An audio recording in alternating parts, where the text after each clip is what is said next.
Good morning, everyone. Yesterday we have discussed about the center of mass of a rod, motion of center of mass, and conservation of linear momentum of a center of mass. Today we are discussing about the rotational motion. Okay, rotational motion क्या है? Rotational motion आपका वो एक motion है जिसमें कि कोई भी एक ऑब्जेक्ट अपनी एक परपेंडिकुलर एक्सिस के अबाउट किसी सर्कुलर पाथ पे रिवॉल्व कर रहा है. फॉर एग्जांपल आपका ceiling fan. Okay, ceiling fan में क्या है आपका, देखो ये आपकी क्या रहती है, एक एक्सल रहता है जिसके अबाउट ये रोटेट कर रहा है और फैन इस तरीके से आपका सर्कुलर पाथ पे घूम रहा है. ओके, तो आप क्या कह सकते हो, डेफिनेशन क्या बन सकती है आपके रोटेशनल मोशन की? The motion in which the object revolves on a circular path in a plane about a perpendicular axis. About a perpendicular axis. Okay? तो यहाँ पर आपकी, जैसे कि आपने लीनियर मोशन की बात की थी, लीनियर मोशन में आपने बताया था कि आपका डिस्प्लेसमेंट भी होता है, that is the linear displacement था. आपकी वेलोसिटी भी थी, दैट इज लीनियर वेलोसिटी आपने v से रिप्रेजेंट करा. एसिलेशन भी हुआ करता था. आपने सेकंड यूनिट के लास्ट में वहां पर आपने पढ़ा था angular displacement, angular velocity and angular acceleration. These are the terms related to the rotational motion. Okay, एक बार और डिस्कस कर लेते हैं इनके. तो डिस्प्लेसमेंट क्या था, एंगुलर डिस्प्लेसमेंट क्या था कि suppose any object which revolves on a circular path, okay, it makes theta angle on their centre. This is, तो आपने डिफाइन लिखा था the angle which is swept by the radius vector at the centre of the circular path is called angular displacement. Okay, angular displacement को आपने एक बार और define देखो कैसे बोला था. नोट करने की जरूरत नहीं है क्योंकि आप नोट कर चुके हो. यूज हो रहा है टर्म्स, इस वजह से आप लोग एक बार दोबारा से क्लियर कर दो. एंगुलर डिस्प्लेसमेंट क्या था? The angle which is swept by the radius vector at the center of the circular path is called angular displacement. Okay, it is denoted by theta and theta is equal to आपका कितना आ गया था, arc upon radius, this upon r, ab upon r. इसी terms में आपका आया था एंगुलर वेलोसिटी. एंगुलर वेलोसिटी क्या हुआ करती थी? Angular velocity, the rate change of angular displacement is called angular velocity. Okay, it is denoted by omega. It is denoted by omega. And last one is angular acceleration. क्या था आपका? The acceleration, the rate change of angular velocity is called angular acceleration. It is denoted by alpha. These are the terms which are related to the rotation. Okay? तो हम लोगों ने second units में ये वाली चीज डिस्कस कर चुके थे. यहां पर आपकी आती है equation for rotational motion. Okay, equation for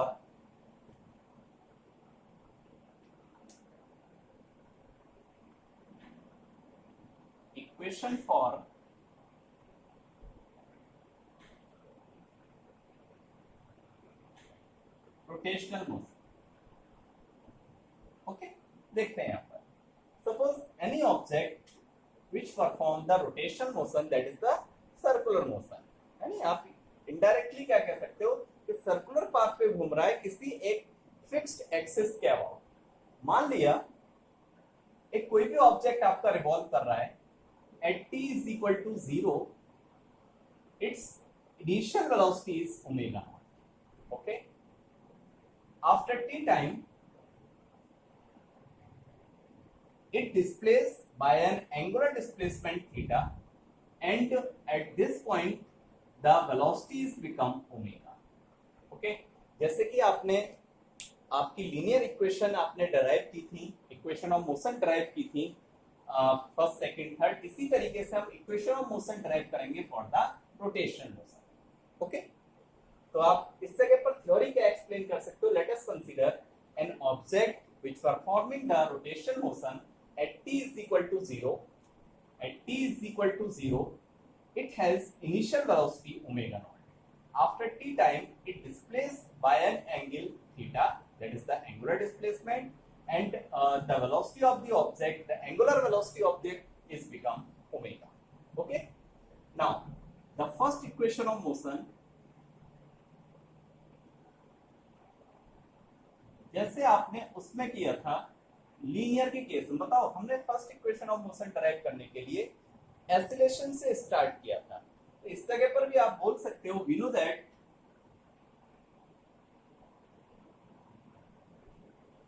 the angular acceleration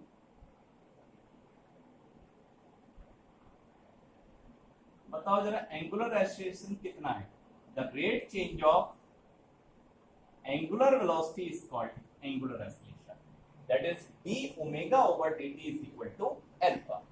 Cross multiply करोगे आप alpha into dt is equal to d omega. This is equation number 1. Taking integral with limit.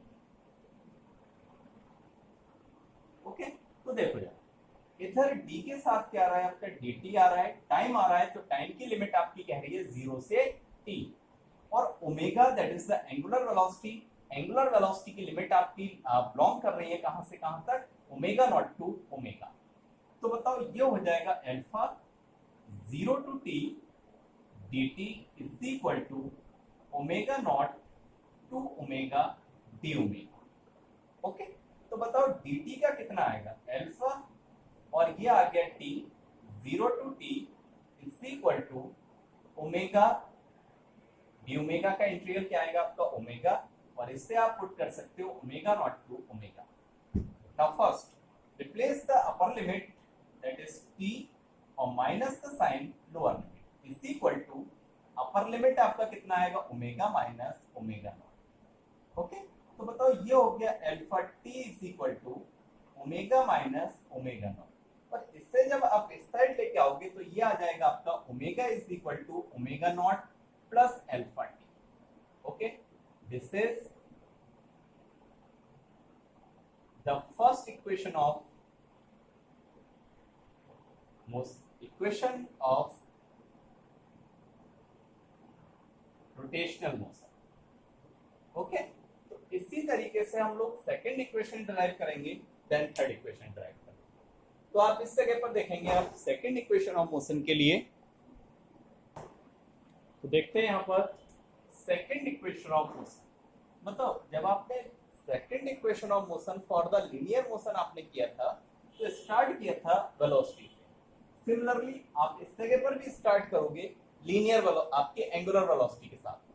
तो आपको पता है we know that the angular velocity, जरा बताओ कितना होता है आपका omega is equal to D theta over D T. Okay, but cross multiply करोगे D theta is equal to कितना हो जाएगा omega of D T using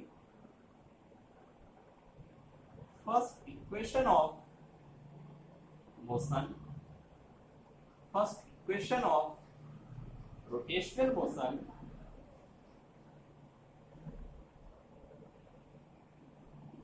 that is omega is equal to omega naught plus alpha t in this equation number 1.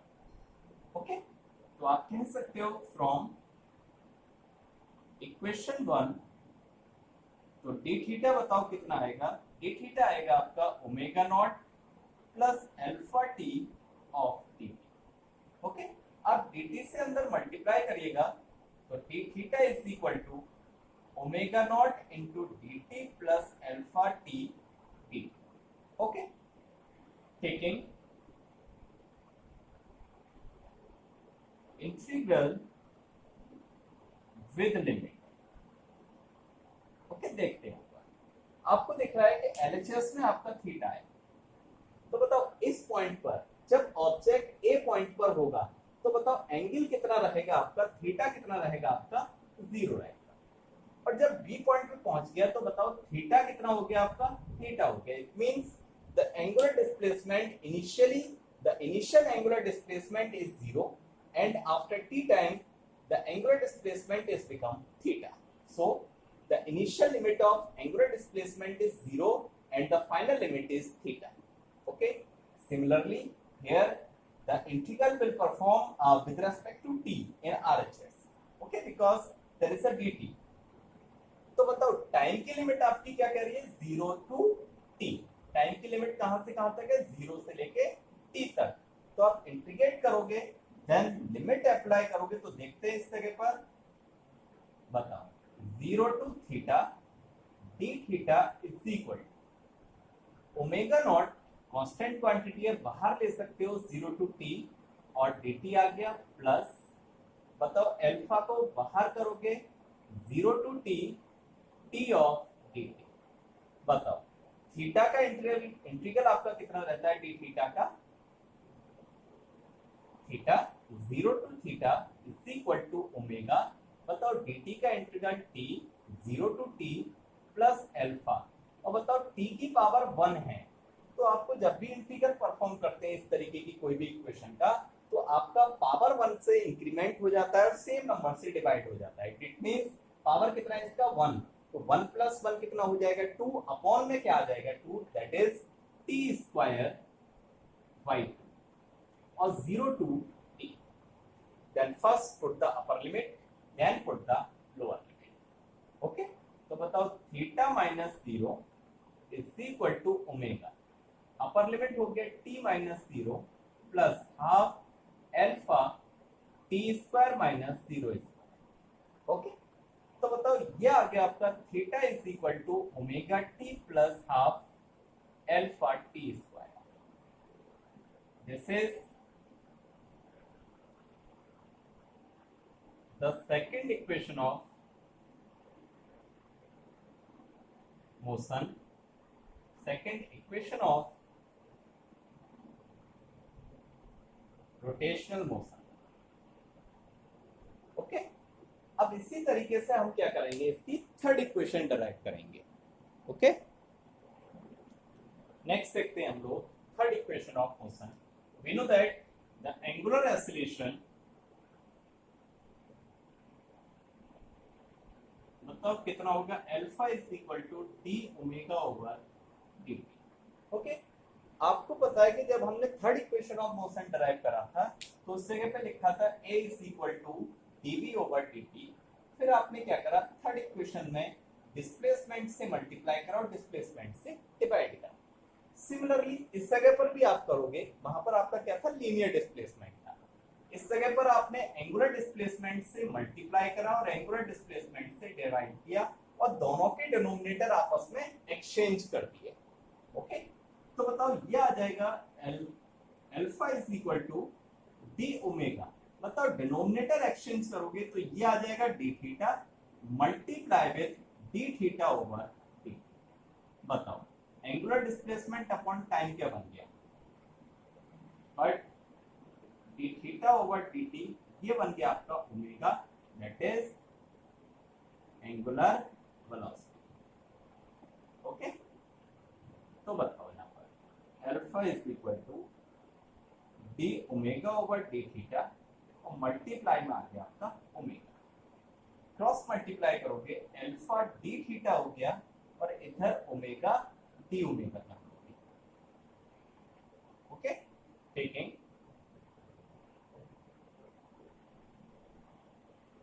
Integral with limit. बताओ इधर d के साथ में क्या प्रेजेंट है, थीटा, और थीटा की जो लिमिट है आपकी वो 0 से लेके थीटा तक। इधर d के साथ में क्या है, वेलोसिटी प्रेजेंट है, और वेलोसिटी की लिमिट आपकी ओमेगा नॉट से लेके ओमेगा तक। तो आप अप्लाई कर सकते हो integral alpha 0 to theta D theta is equal to omega not to omega, omega of D omega. Okay, similarly देखो 1 पावर है इसकी, और जब पावर 1 होती है तो उस तरीके से हम सॉल्व करते हैं कि x की पावर n, ओके, का डिफरेंशियल अगर आपको इंटीग्रल परफॉर्म करना है तो क्या आ जाएगा आपका x की पावर n+1 अपॉन n+1। तो एक का इंक्रीमेंट अपॉन सेम से डिवाइड, अल्फा थीटा कितना आ गया, डी थीटा का थीटा आएगा 0 to theta plus sorry equal to omega square by 2, और ये आ जाएगा omega not to omega. Here alpha, first replace the upper limit, then lower limit. Here omega square is the upper limit minus lower limit आपका कितना हो जाएगा omega naught का square, और ये आपका क्या आ गया 1/2।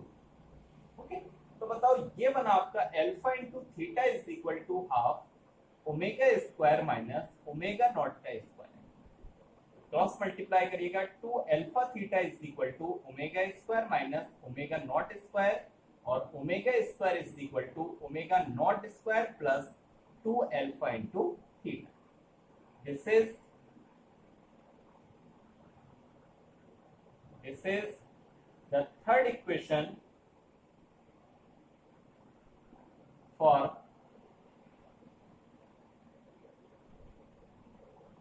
rotational motion. Okay, this is the third equation for rotational motion. अब हम इसी में आगे देखते हैं।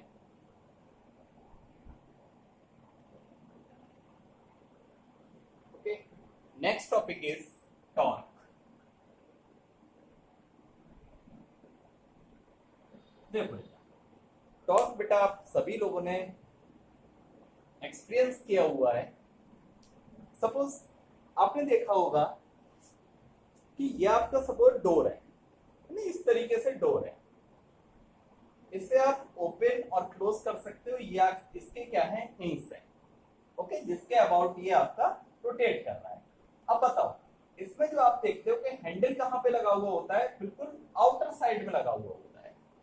ओके, आउटर साइड में आपका हैंडल लगा हुआ होगा, आप इससे फोर्स लगाओगे, ये आपका ओपन होगा और क्लोज होगा। अगर मैं ऐसा कर दूं कि ये जो हैंडल इस जगह पे लगा हुआ है आउटर, वो यहां से हटा के ये जो आपके हिंग्स लगे हुए हैं इनके क्लोज लगा।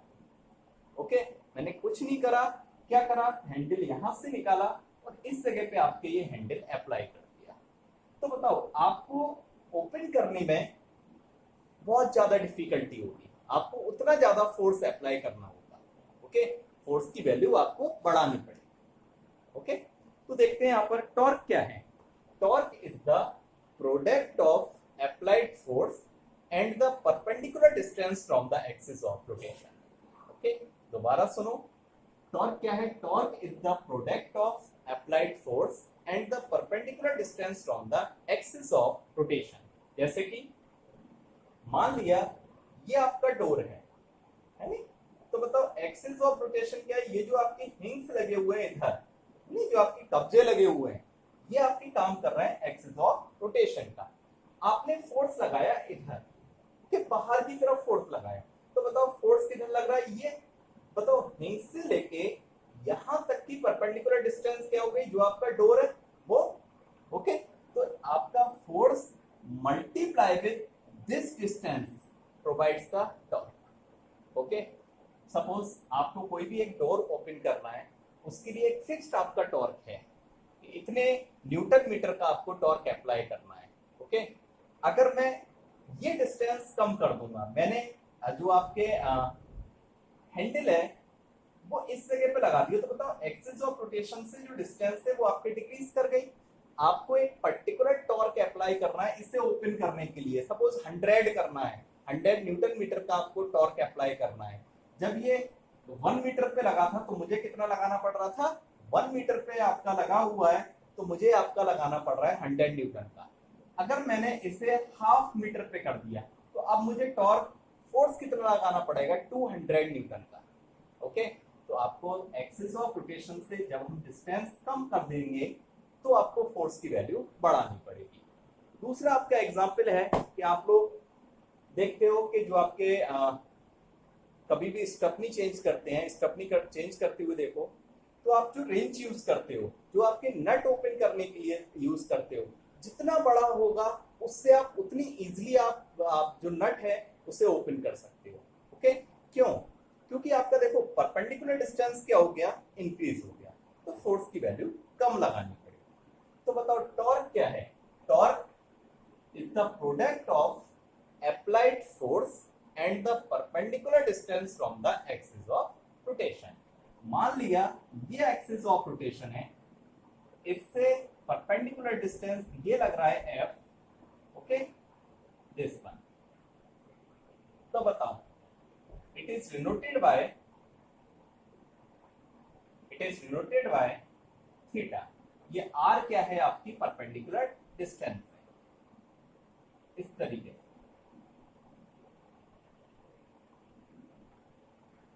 ओके, तो बताओ टॉर्क क्या हो जाएगा, tau is equal to force into perpendicular distance from axis of rotation, that is tau is equal to f into r। Okay, r क्या है, ये परपेंडिकुलर डिस्टेंस है, फोर्स ये लग रहा है तो फोर्स के परपेंडिकुलर डिस्टेंस ये आपकी हो गई। ओके, अब जरा देखें इसका यूनिट क्या बन जाती है, यूनिट है आपकी newton into metre. Okay, quantity ये कैसी है, क्वांटिटी है ये वेक्टर, इसकी डायमेंशन क्या है वो देखते हैं। डायमेंशन क्या है, देखो ml t की power -2 that is the force, और मल्टीप्लाई विद l तो ये हो जाएगा ml स्क्वायर t की पावर -2। ओके, ये तुम्हारा लिमिटेशन आ गया डायमेंशन एनालिसिस का, क्योंकि आप बोल चुके हो डायमेंशन एनालिसिस में two quantities, two different quantities can have similar dimensional formula, that is torque और वर्क का डायमेंशन फॉर्मूला सेम है। ओके, चलो अगर हम बात करते हैं if force makes theta angle from axis of rotation, मान लिया ये आपकी एक्सिस ऑफ रोटेशन है r, ओके, परपेंडिकुलर डिस्टेंस है आपकी एक्सिस ऑफ रोटेशन से, और हम ये एंगल अप्लाई कर रहे हैं, यानी इस एंगल पर आप फोर्स अप्लाई कर रहे हैं। कितना एंगल है ये आपका, थीटा। बताओ ये एंगल थीटा होगा तो ये भी एंगल कितना हो जाएगा, थीटा हो जाएगा। अब इस जगह पे देखो आपके अकॉर्डिंग ये है कि force should be in the perpendicular direction of axis of perpendicular distance of axis of rotation, so we can drive the component of applied force in the perpendicular direction. Okay, तो बताओ इस perpendicular direction में जब आप component तोड़ोगे तो angle से दूर वाली आर्म हो गई, ये आ जाएगी f sin थीटा। कितनी आ जाएगी आपकी f sin थीटा।